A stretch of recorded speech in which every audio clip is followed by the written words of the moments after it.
Et bonjour à tous, j'espère que vous allez bien. Aujourd'hui, on se retrouve, vous l'avez vu dans le titre, pour les favoris de l'année 2024. Je vous avais fait en début de cette année les favoris 2023, si vous voulez les voir, ils sont sur ma chaîne. Et donc du coup, là, on est parti pour une petite vidéo cocooning. Voilà, bon, je filme, on est dimanche, donc moi aussi je suis tranquille. La tenue chill, je me suis même pris un café pour être bien peinard pour vous parler de mes favoris de cette année. Donc il y a plusieurs catégories, je prends mon téléphone pour pouvoir vous en parler un petit peu plus facilement.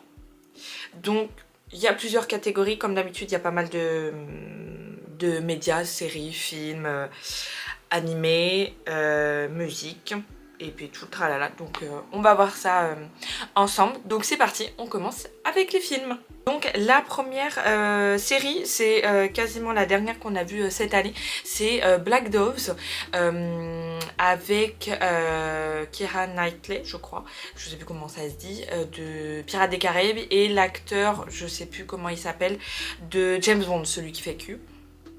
Donc voilà, une série d'espions à l'anglaise avec du suspense, de l'action, un petit peu de sang mais pas trop, et très sympa parce qu'il y a plein de mystères à résoudre, etc.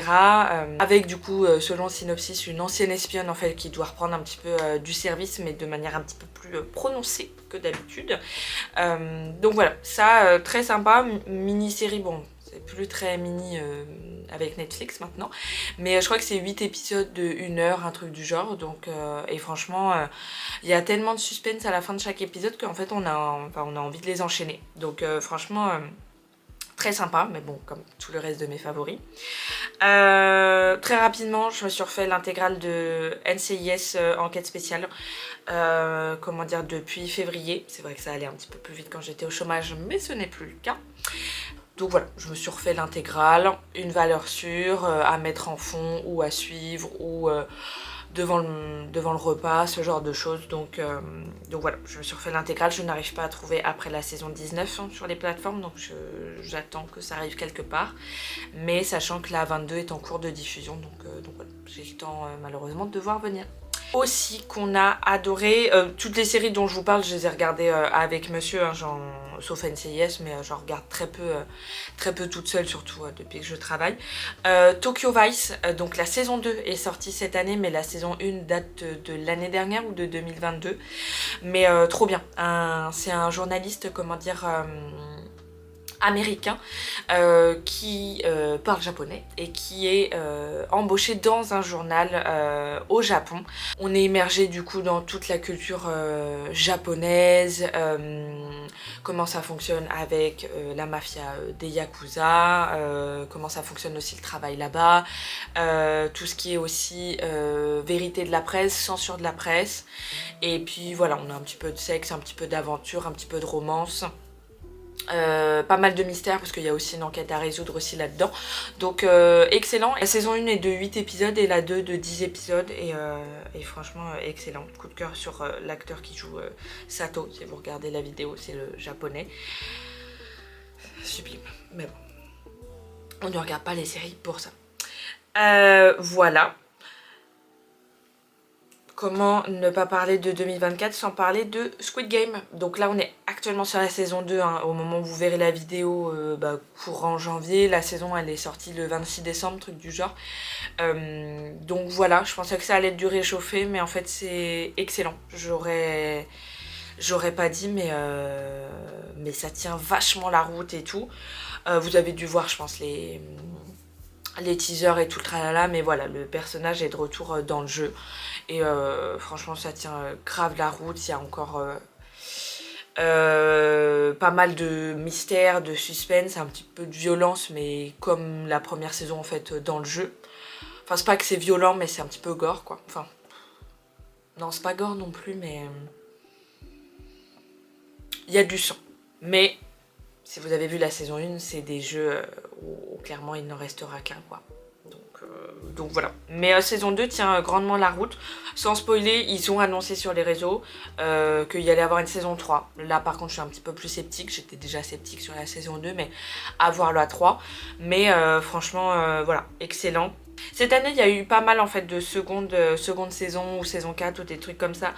Arcane, très rapidement, je vous en avais pas parlé parce que la saison 1 ne datait pas de 2023, donc je vous en ai pas parlé dans la précédente vidéo, mais la saison 2 est sortie cette année, alors que la 1 c'était en 2020 je crois, c'était pendant le Covid. Incroyable, incroyable, l'univers de... même si on regarde, enfin même si on connaît pas League of Legends, techniquement parlant, cette série elle est sublime. Les images, comment dire, les décors, enfin les paysages, les personnages, la bande son aussi qui est incroyable, un peu plus emblématique je trouve sur la saison 1, mais qui fait très bien l'affaire aussi sur la saison 2. On est vraiment sur une fin où je m'attendais pas à mieux, franchement excellente. C'est compliqué d'expliquer un peu Arcane, mais voilà, c'est une histoire entre les bas-fonds et comment dire, bah le peuple d'en haut, les riches d'en haut. Et donc voilà, il y a toute cette guerre aussi de classe sociale, d'accès à la science, d'accès aux nouvelles découvertes, ce genre de choses. Donc il y a aussi ça un peu, est-ce qu'on donne cet accès à tout le monde de nouvelles découvertes ou est-ce que c'est encore une fois que pour les élites et mêlé du coup, enfin c'est pas mêlé mais c'est l'univers de League of Legends, donc en fait on retrouve les personnages du jeu vidéo que moi j'ai jamais fait, mais voilà, et en fait l'histoire est vraiment très prenante. Pareil, on enchaîne facilement les 8 épisodes, en plus là la saison 2 ils ont sorti 3 par 3, donc franchement pareil, une fin excellente. Il n'y aura pas de saison 3, mais les créateurs, donc c'est Riot Games je crois, ont annoncé d'autres séries mais de d'autres univers justement de League of Legends. Parce que là on est dans un monde mais il y en a 3 ou 4 autres à côté et pareil c'est franchement excellent. Ensuite sans surprise, j'avais dû vous en parler dans mon vlog à Lyon et je vous en avais parlé aussi pas mal. J'avais pas mal de documentaires en 2023, là j'en ai pas un seul. Non, j'en ai pas un seul. Mais là, la saison 2 de Monstres, avec les frères Menendez. La première saison, c'était Jeffrey Dahmer, et là, la deuxième saison, c'est les frères Menendez qui ont, je ne spoil pas du tout, qui ont tué leurs parents. On mêle narration et faits réels, avec tout ce qui est procès, leur point de vue, leurs témoignages, leur emprisonnement, ce genre de choses. La particularité avec ça, c'est qu'il n'y a que le point de vue des Menendez sur ce coup-là. Donc en fait, il y a aussi cette réflexion qu'on peut avoir où est-ce que la série, enfin c'est leur point de vue, mais est-ce que leur point de vue est réel? Puisque en fait les deux victimes sont toutes les deux mortes, les deux témoins. Donc voilà, mais pareil Netflix, comme je vous l'ai dit à plusieurs reprises, ils sont très forts sur tout ce qui est faits réels et crimes, mine de rien. Donc voilà, franchement excellent. Le cast est très représentatif aussi de la réalité. Les deux acteurs sont très beaux, mais les frères Menendez étaient à cette époque-là, selon moi, beaux aussi pour leur époque. Mais je trouve qu'on est moins tombé dans le malsain de romantiser mine de rien des tueurs, parce que c'est avéré qu'ils sont des assassins. Donc voilà, je trouve qu'on romantise un peu moins les personnages, parce que Jeffrey Dahmer avec Evan Peters, ça avait été quelque chose, je trouve, de très malsain, de romantiser un petit peu. Les tueurs en série, ça a toujours été quelque chose de problématique, mais voilà. Simple et efficace, encore une fois, très bien réalisé. Pareil, c'est 8 épisodes ou 10 épisodes d'une heure, donc ça se regarde très vite, entre guillemets, mais voilà, en une semaine, c'est 1 ou 2 épisodes par soir, et voilà. Donc voilà, une valeur sûre aussi, si on regarde ce genre de contenu, bien sûr. Je vais très vite également, parce que je vous en avais parlé dans les favoris 2023, Bridgerton saison 3, sur Pénélope et Colin. Moins fan que les 2 premières saisons, mais toujours aussi sympathique. Avec le côté romance, mystère vis-à-vis de la position de Pénélope. Voilà, rien de plus à dire, une valeur sûre je trouve, à voir. Normalement il y a une saison 4 avec Bénédicte, le deuxième frère. Donc franchement excellent. Et La Défense Lincoln, saison 3 aussi, où bah voilà, on continue les affaires, comment dire, de l'avocat. Donc très bien, nous on adore ça avec monsieur, donc pareil, c'est des valeurs sûres, donc voilà, pas grand chose de plus à dire. Autre série qui existe déjà depuis quelques années, Only Murders in the Building, je vous en avais pas parlé je crois, mais saison 4 cette année, sans spoiler, une saison 5 a été annoncée juste au moment où la 4 sortait, donc voilà. Notamment avec Selena Gomez, et j'ai plus les noms des deux autres acteurs, mais voilà, trois amis qui tissent des liens et qui doivent résoudre du coup des meurtres qui arrivent dans leur copropriété en fait à New York. Donc c'est très drôle, en plus ils font un podcast aussi sur comment ils sont en train de résoudre le mystère. Donc franchement c'est très tranquille, c'est pas tranche de vie mais c'est beaucoup plus léger, avec du suspense aussi à la fin des épisodes, ça c'est assez sympa. Et le fait que en fait c'est un peu ils sont suivis dans la série par des gens qui écoutent leur podcast, donc ça mêle un petit peu tout.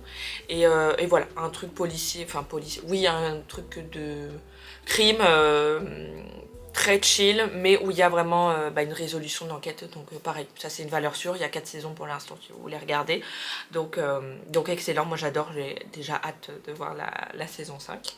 On a vu aussi, Netflix a sorti un Tomb Raider en animation, donc en animation type un peu Totally Spice, mais Full HD.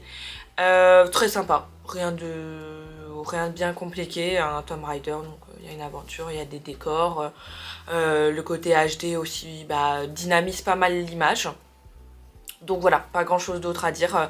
Je pense pour les enfants ça peut le faire. Parce que c'est pas bien compliqué non plus à comprendre, hein, ça reste un dessin animé. Donc voilà, aussi une valeur sûre si vous voulez voir une animation plus tranquille que les animés japonais dont je vais vous parler après. The Boys sur Prime Video. On a attendu, en fait la saison 4 est sortie et on s'est dit avec monsieur pourquoi pas la regarder. Donc c'est une critique clairement des super-héros, de comics. C'est une critique aussi de la société américaine qui, selon moi, n'a pas qu'un problème. Mais encore une fois, on va pas rentrer dans la politique. Et voilà, qui mêle toute la critique que la société américaine et la société de consommation à l'heure actuelle, notamment occidentale et nord-américaine, voilà, peut représenter. C'est incroyable cette série. T'as vraiment les nerfs sur beaucoup d'épisodes, mine de rien, mais c'est fou. Le rôle des acteurs, comment chaque sujet est abordé. C'est un petit peu gore quand même, parce qu'on voit tout, clairement, et les morts ne sont pas très paisibles, on va dire. Mais voilà, impressionnant. Et la saison 4 en fait est sortie cette année, sachant qu'il faut attendre en moyenne 2 ans entre chaque saison. Donc voilà, on a vu les 4 dernières là d'un coup cette année, mais franchement incroyable. Incroyable, c'est impressionnant tout l'univers de The Boys, donc voilà, je vous conseille vivement. Vous avez 2 ans pour regarder les 4 saisons d'ici la 5, la dernière, ça a été officiellement annoncé, la 5 sera la dernière, donc à voir aussi comment ils vont clôturer ça, mais franchement super impressionnant. Et dernière série, et ça c'est une toute nouvelle, c'est The Gentleman. C'est un ancien militaire qui hérite du coup de la fortune de son père, mais qui se retrouve dans des magouilles de drogue, de mafia anglaise. On est en Angleterre à nouveau. C'est avec l'acteur notamment principal Theo James qui joue dans Divergente, et il y a également Giancarlo Esposito, vous savez, qui joue dans Breaking Bad, dans Better Call Saul, enfin qui joue, j'ai sa fiche justement, qui joue tout le temps des méchants. Donc franchement super impressionnant leur rôle aussi là-dedans. Mais pareil, c'est pas une prise de tête, encore une fois, mafia anglaise, de l'argent, le luxe à l'anglaise également. Donc franchement, excellent. Peu de séries mais que de la qualité, donc ça c'est top. J'ai 2 flops dont je vous parlerai en fin de vidéo, mais voilà. On est bon sur les séries. On passe du coup à la catégorie film. Je vais aller très vite. Vice Versa 2, excellent. Encore un autre univers abordé de tout ce qui est adolescence, etc. Bon, Vice Versa, moi je trouve que c'était très bon film d'animation. Et même aux adultes, ça parle pas mal, donc Vice Versa 2, excellent. J'ai également Dune, deuxième partie. Franchement, je suis pas du tout science-fiction, mais je n'aime pas tellement ça. Et franchement, Dune, incroyable. En plus, moi j'adore Timothée Chalamet. Pour ses talents d'acteur bien sûr, mais non franchement ça tient vachement la route. Austin Butler aussi excellent en méchant là-dedans. Bautista comme toujours, moi j'adore cet acteur même si il est quand même meilleur catcheur qu'acteur, mais il commence à s'améliorer pas mal ces derniers temps, donc voilà franchement excellent. Et mon coup de cœur je crois de cette année en film classique récemment sorti, Gladiator 2. Franchement, j'ai vu le 1 et avec tout ce qui était 300, etc. il y a quelques années maintenant, hein, ça remonte. Ça fait bien 4, ouais, 5-6 ans. Franchement, il tient mais super bien la route, je trouve. Moi, je suis très sensible à la longueur des films. Bah, franchement, les 2h30 ou 2h45, c'est passé tout seul. Je l'ai vu au cinéma, c'est passé tout seul. Évidemment, Denzel Washington, moi, c'est un de mes acteurs préférés, voire mon préféré. Si on y réfléchit. Impressionnant pareil. Paul Mescal super, Pedro Pascal super, franchement un cast super impressionnant encore une fois. Je trouve qu'il fait une très bonne suite aux deux, il y a plein de clins d'œil, tout est logique. Franchement excellent. Et encore une fois les décors, les costumes, l'histoire, impressionnant. Moi franchement j'ai adoré Gladiator 2. J'en ai 3 autres en animation. Garfield, classico-classique, je peux pas beaucoup plus vous briefer ça. Très drôle aussi, tant pour les enfants que pour les adultes. C'est parce que monsieur adore le personnage de Garfield, et donc on est allé le voir, il est sorti en juillet je crois. Pareil, simple et efficace, pas besoin d'épiloguer là-dessus. On a été voir Migration aussi. Des barres de rire, Migration. Je me suis jamais autant marrée depuis quelques temps sur un film d'animation. C'est par les créateurs des Mignons, de Moi Moche et Méchant et tout, c'est Illumination. Franchement, mais super drôle. C'est l'histoire de canards colverts qui sont toujours restés sur leur petite île, mais le fils a envie de faire la migration avec les autres canards, de pouvoir découvrir le monde. Et donc s'ensuit une épopée pour aller vers le sud pour la migration de l'hiver. Et en fait, ils passent par plein de villes, ils rencontrent plein d'autres oiseaux qu'ils n'ont jamais vus en fait dans leur petit îlot d'eau et de forêt quoi. Et franchement, mais super drôle, super drôle. Franchement, je me suis trop marrée. Donc voilà, à regarder. Je pense que ce sera, comment dire, peut-être Disney Plus qui va le racheter ou Netflix. Ils sont du genre, je crois qu'ils ont les Moi Moche et Méchant, donc à voir, je pense, l'année prochaine 2025. Mais franchement, Migration, hilarant et c'était excellent. Et le dernier qu'on a vu, Le Robot Sauvage. Là c'est encore un autre type d'image, beaucoup plus dessiné, c'est vraiment du dessin mais HD. C'est l'histoire d'un robot en fait qui est formaté pour être auprès de familles en fait, pour les aider dans leur quotidien. C'est encore une fois une critique aussi de notre société d'assister avec la technologie où les humains ne sont pas capables de fonctionner normalement. Où les robots aussi font toute la partie industrielle, d'agriculture, ce genre de choses. Et en fait ce robot là il échoue sur une île pendant une tempête parce qu'ils sont envoyés par bateau cargo. Et en fait là il échoue sur une île et il va apprendre du coup le langage des animaux et il va s'intégrer en fait aux animaux et voilà, c'est bourré d'amour, d'émotions, de leçons aussi, encore une fois sur notre société de consommation dans laquelle on vit à l'heure actuelle. Et franchement, ouais, le robot sauvage, j'ai beaucoup pleuré parce que c'est pas triste, mais c'est très très émouvant. Parce qu'évidemment, bah, y a des relations aussi qui se forment entre les animaux et le robot, etc. Et encore une fois, bah, tous les animaux doivent aussi bah, faire leur vie, mine de rien. Très très beau film, tant techniquement parlant sur l'image que sur l'histoire, franchement excellent. Continue, pareil, je pense que vous n'avez pas pu passer à côté, Le Comte de Monte Cristo avec Pierre Ninet notamment. Excellent, une très bonne adaptation. J'ai pu en discuter pendant les fêtes avec mon entourage. La longueur s'est fait ressentir pour certains, moi j'ai pas trouvé. Parce qu'encore une fois, il faut se dire que c'est une adaptation aussi d'un roman. Donc par exemple la longueur de certains chapitres dans le roman, c'est normal il faut qu'on les ressente aussi dans le film. Et franchement, excellent, super bien réalisé. Pierre Ninet, il excelle, je trouve, ces derniers temps dans ses derniers films. Ou même série, il y avait Fiasco aussi qui est sorti l'année dernière, ou il y a 2 ans, je ne sais plus, mais qui est une série qu'il a faite. Mais franchement, voilà, Comte de Monte Cristo, excellent, moi j'ai adoré. Sous la scène aussi, un film Netflix français, un film d'apocalypse, mystère, thriller, un petit peu horreur, excellent aussi, franchement pareil, critique de nos sociétés françaises pour le coup, sur tout ce qui est politique. On critique aussi pas mal la ville de Paris puisque voilà, il y en a, comment dire, bah, typiquement Anne Hidalgo est représentée là-dedans, le président, ce genre de choses.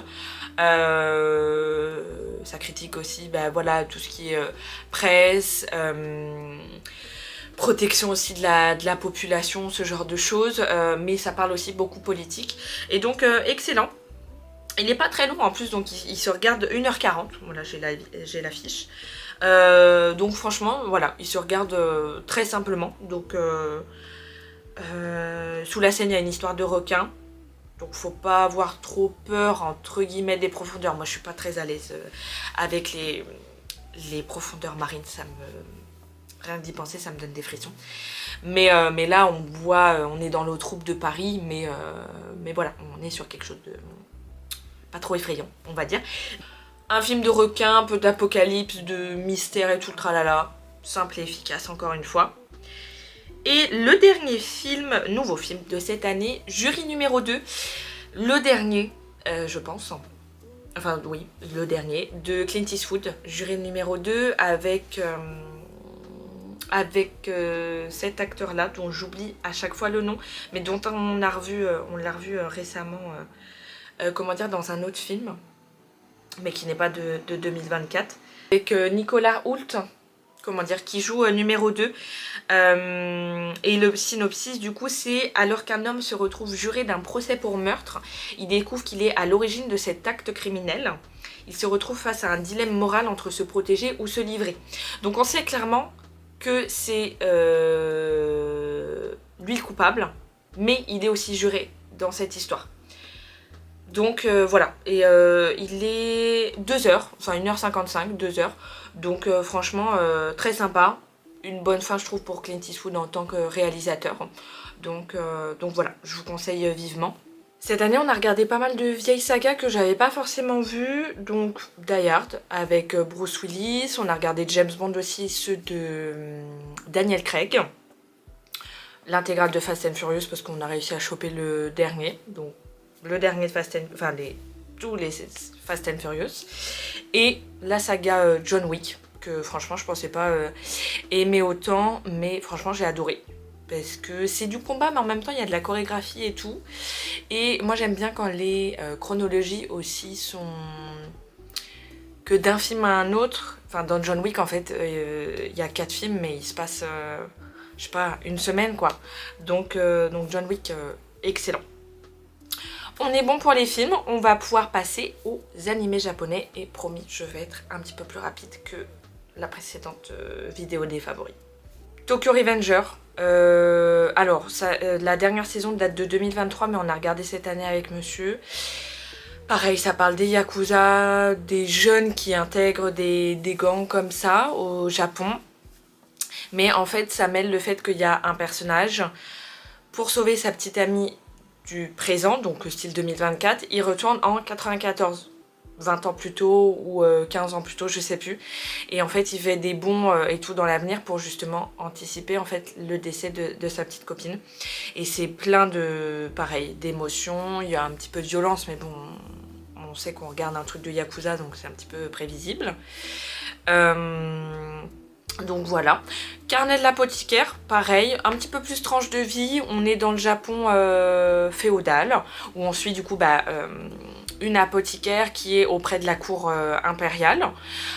Et franchement, très sympa aussi, une petite tranche de vie. Il y a aussi à côté des mystères en fait qu'elle doit résoudre. Donc ça, on a bien aimé.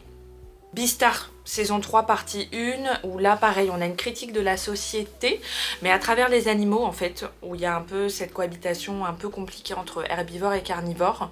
Et on a, pareil, des histoires de mafia, c'est des étudiants, mais après, dans la saison 3, on les retrouve dans la vie adulte aussi, enfin, dans la vie d'étudiant, style après le bac, etc.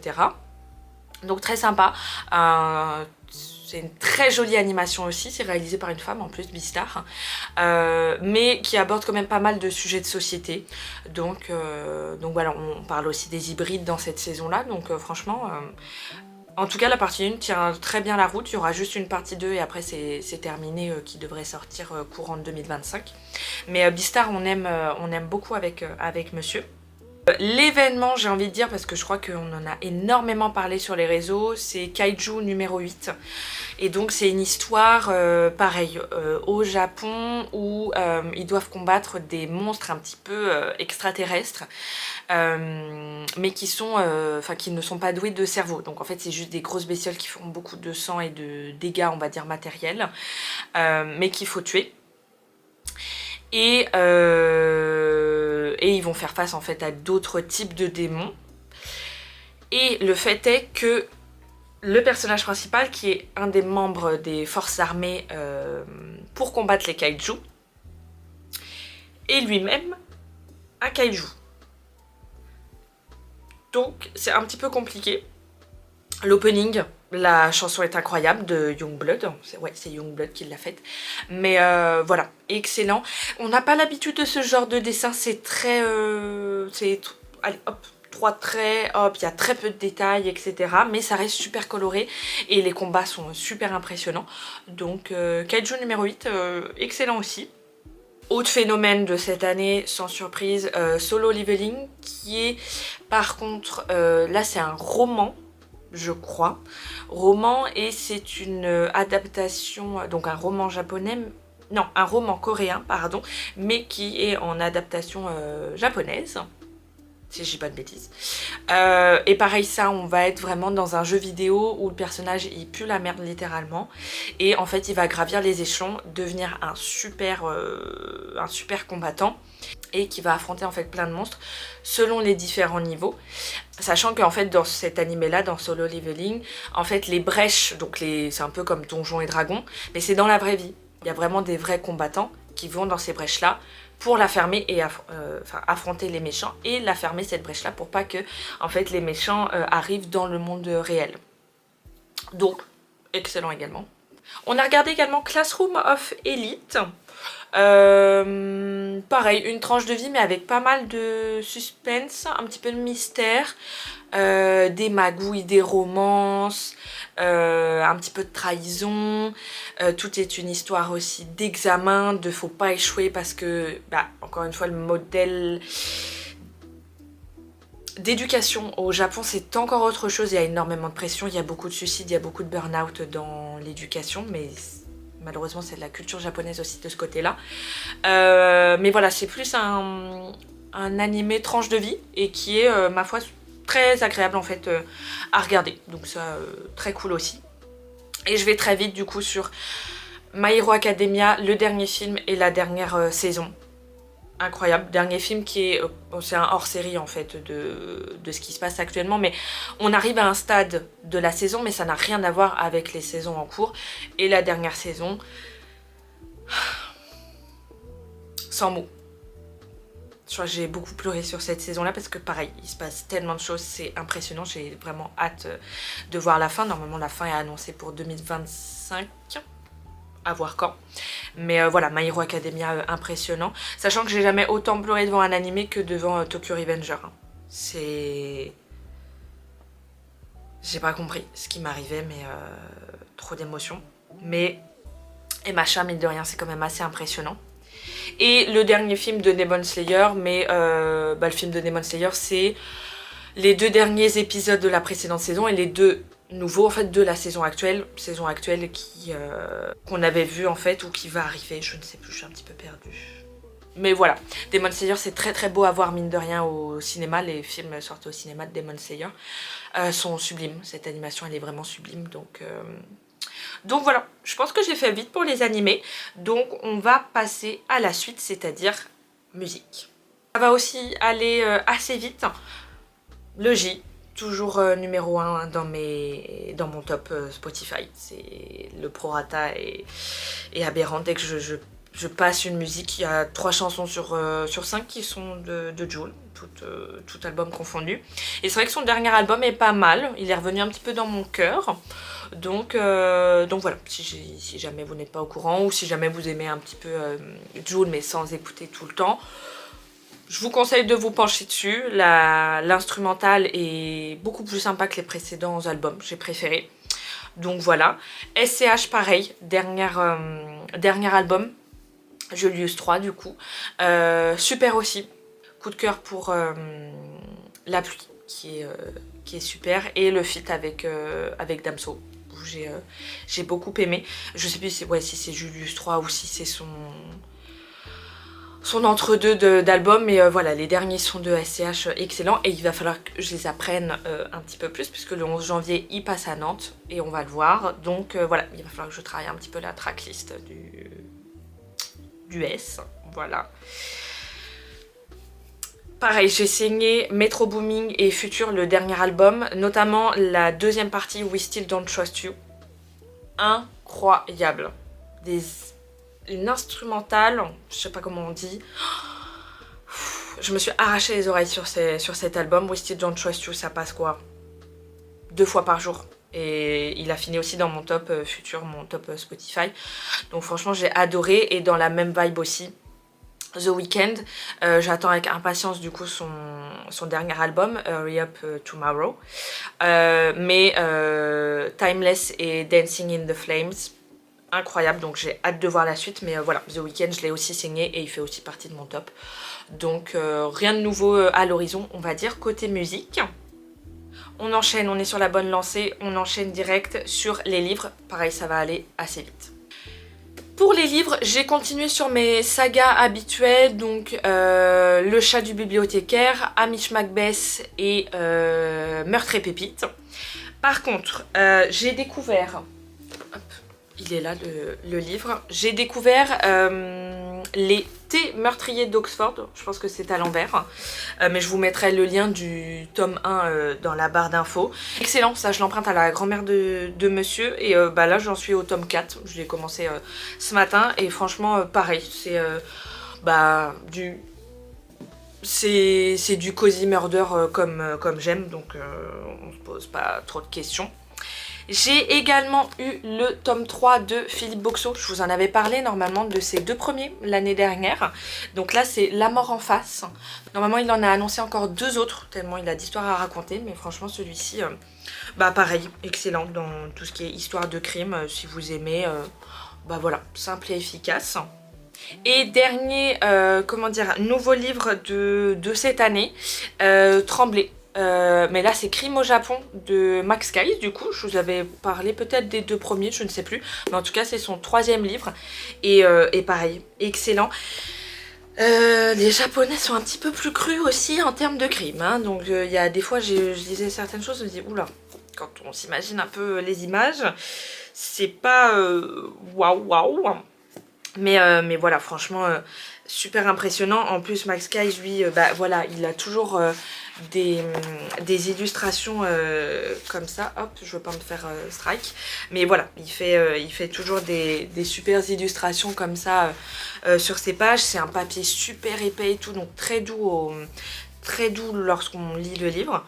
Donc voilà, je vous mets pareil le lien dans la barre d'infos de Trembler, Crime au Japon.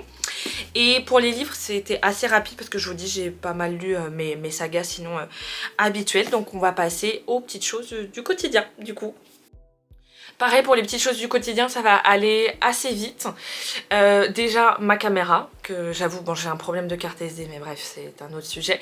Mais franchement j'adore, je vis vraiment ma youtubeuse life à fond. J'adore vlogger avec, que ce soit pour YouTube ou même pour moi mes souvenirs. Je peux prendre des jolies photos aussi avec, mine de rien mes photos de Milan. Quand on les a prises avec monsieur, je me suis dit waouh, la lumière elle est incroyable, la qualité elle est incroyable, etc. Donc ma caméra, je vous la remets en barre d'infos, c'est la ZV-1F de chez Sony.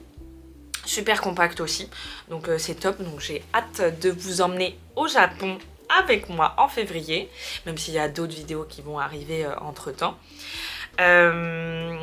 Voilà, je me suis acheté aussi, je vous mets l'image juste là, un tapis de marche, puisque voilà, je voulais me remettre un petit peu à l'activité. Bon, j'avoue qu'avec l'hiver là j'ai un peu du mal à m'y mettre, enfin le fait de me changer en tenue de sport après le travail et tout, j'ai un peu de mal, mais c'est vrai que l'été c'est davantage, c'est plus facile pour moi.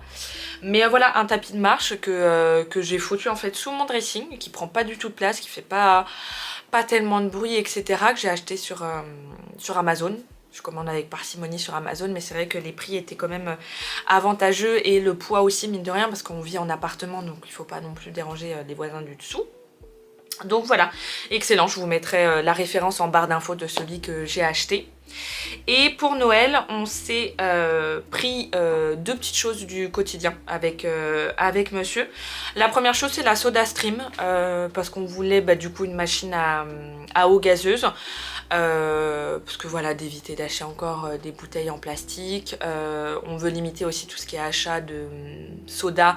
Donc on s'est juste pris le sirop Pepsi, même si nous on achète, quand on en achète, on achète du Brescola, mais là pour le faire nous-mêmes en fait, voilà, on s'est pris le sirop Pepsi. Et en fait dès qu'on veut un peu d'eau gazeuse, que ce soit pour des repas entre nous ou quand on reçoit du monde, voilà, au moins c'est super simple d'avoir de l'eau pétillante sans devoir acheter un pack de 6 et de faire encore du déchet plastique. Donc franchement on adore, on la saigne déjà. Et notre aspirateur nous a rendu l'âme, donc on s'est acheté un nouvel aspirateur. Pareil, je vous mettrai le lien en barre d'infos. L'aspirateur c'est le H-Koning, le Up 600. Super silencieux, 65 décibels. Je crois que j'ai rarement vu un aspirateur aussi silencieux. Et donc voilà, franchement, en plus, il est rouge, donc il va avec mon Nutribullet que je vous avais montré, mon mixeur, que je vous avais montré dans les favoris 2023. Donc voilà, franchement, il fait super bien l'affaire, donc on adore. Voilà pour le quotidien. On enchaîne très rapidement avec les jeux vidéo. Pour les jeux vidéo, pareil, ça va aller très vite. Tout d'abord, avec monsieur, on a saigné le nouveau Mario Party, mais le classique, pas le Jambolé, je sais pas quoi. Le Mario Party classique. Je crois qu'il est sorti début 2024 ou fin 2023. Fin 2023 peut-être. Bref, on l'a saigné aussi cette année, donc valeur sûre hein, sur la Switch. J'ai aussi saigné le dernier jeu Peach Showtime, Princess Peach Showtime. Excellent aussi, des petits niveaux et tout, un petit peu de plateforme, mais de mystère aussi parce qu'il faut résoudre aussi des petites énigmes et tout. Franchement, excellent, c'est très bien et enfin ça fait très bien l'affaire. Faut récolter des étoiles et tout et débloquer un petit bonhomme à la fin du jeu. Donc franchement, Princess Peach Showtime, excellent. Et en termes de jeux vidéo, j'ai téléchargé récemment, mais j'avoue je le saigne. C'est sans surprise Pokémon Pocket. Franchement, je suis accro à ce jeu. Je comprends pas quelle drogue ils mettent là-dedans, mais j'adore. Je suis très peu jeu de téléphone, mais franchement, Pokémon Pocket, c'est tellement simple à jouer que je m'y suis pris direct. Donc, en plus, c'est gratuit et tout. Tu ouvres des cartes, tu collectionnes des cartes, etc. Donc franchement, excellent. Voilà, ça a été assez vite et puis il n'y avait pas tellement d'autres jeux aussi que j'avais envie de tester. Donc voilà pour les jeux vidéo. Et on termine par la dernière catégorie, les flops. Donc c'est parti, j'en ai deux. Le premier, Pulp Fiction. Peut-être que je vais m'attirer des foudres, mais on se refait les Tarantino parce que pareil, j'aimerais intégrer des classiques à ma culture cinématographique. Mais on ne l'a pas fini. On l'a pas fini parce que je peux pas me le voir. Ça m'a saoulée, c'est long. C'est lent. Je sais, Tarantino est très fort là-dessus, mais là, à ce point-là, t'as à peine une musique, tu comprends rien à l'histoire. Je n'ai pas compris ce qui se passe. C'est une histoire de drogue, mais de guerre du corps, mais qui tombe amoureux. Enfin, bref, en fait, je n'ai pas compris ce film. Et pourtant, il y a plein de Tarantino que j'apprécie. Inglourious Basterds, semi-flop. Il est sympa, mais c'est pas waouh. Alors que mon film préféré, c'est Django Unchained, donc c'est un Tarantino aussi. Donc je vous mets les images des trois là. J'adore Django Unchained, j'adore, mais franchement, Pulp Fiction, j'ai pas compris. J'ai pas compris ce qui s'est passé, en fait, j'ai pas compris le film, quoi. Donc voilà, on va dire que ça rentre dans mes flops. Et deuxième flop de cette année, l'animé Dan Dan Dan. Pareil, j'ai pas compris cet animé. C'est sexuel avec des aliens, avec des esprits fantômes qui prennent possession des gens, c'est 2 étudiants et tout. Les voix sont exécrables. J'ai l'habitude des animés en VO, mais là... Et ça part dans tous les sens et en même temps c'est super long à mettre en place parce qu'il se passe quelque chose à partir du 8 quoi. De l'épisode 8 sur 12, c'est super long. Mais en même temps, le rythme va tellement vite que t'as pas l'impression que c'est long. Mais quand tu regardes l'histoire, tu te dis, mais attends, qu'est-ce qui se passe? Un épisode où tout le monde se dit, waouh, c'est super triste et tout. Pas compris. Pas compris. Donc voilà, un flop pour moi. On a même arrêté de le regarder parce que franchement, ça nous donnait pas envie. Donc voilà. En tout cas, on arrive à la fin de cette vidéo favori 2024. J'espère que cette vidéo vous a plu, que c'était pas trop un micmac, parce qu'encore une fois, je vois à quoi ça ressemble, comment dire, lors du montage. Je suis désolée si parfois j'ai été floue, c'est que je teste encore un petit peu, comment dire, la caméra, et je sais pas comment faire le focus sur ma tête et pas à l'arrière. Donc voilà, mais j'espère que cette vidéo vous a plu, n'hésitez pas à me dire ce que vous en pensez, je vous mets tous les liens dans la barre d'infos des objets du quotidien, etc. Et sinon les films, les séries, vous pouvez retrouver ça sur les différentes plateformes ou sur l'application TV Time, elle vous dit comment dire, où est-ce que vous pouvez trouver en fait tel film ou telle série. Moi TV Time, ça permet de cocher aussi ce que vous regardez, etc. Donc moi je m'en sers très régulièrement, c'est assez sympa. Et voilà, n'hésitez pas à laisser un petit like. Et puis quant à moi, je vous dis à bientôt. Prenez soin de vous. Et on se retrouve très vite pour une prochaine vidéo. Bye!